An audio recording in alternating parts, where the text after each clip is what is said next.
రాహుల్ గాంధీని మోదీని ఎదిరించే దమ్ము కాంగ్రెస్ బీజేపీ ఎంపీలకు లేదన్నారు బీఆర్ఎస్ వర్కింగ్ ప్రెసిడెంట్ కేటీఆర్.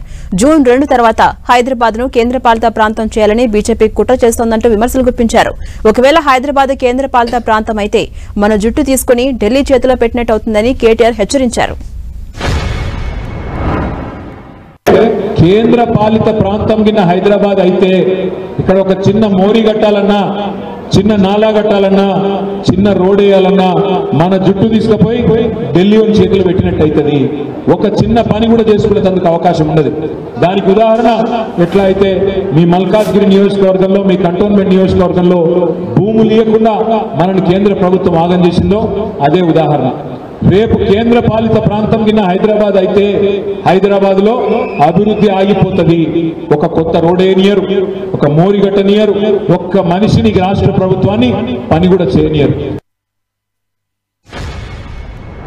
అడగందే అమ్మ కూడా పెట్టది. మరి కేంద్రంలో ఉన్నదేమో సవతి తల్లి, అది మామూలు అమ్మ కూడా కాదు, సవతి తల్లి.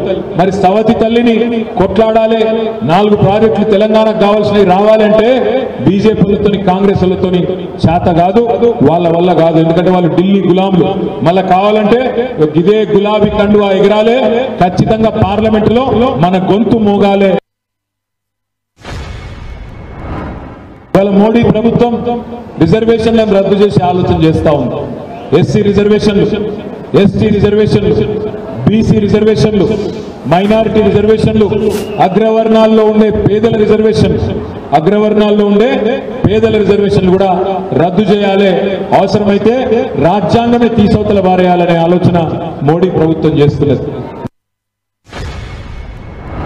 దొంగలు లంగలు తిరుగుతారు, లంక బిందెల కోసం వాటిని ఎతికేందుకు గవాలు తిరుగుతారు. మరి రేవంత్ రెడ్డి గారు ఇదివరకు ఏం చేస్తున్నారో నాకు తెలియదు. ఆయన భాష ఏంది నాకు అర్థం కాక అడుగుతారు.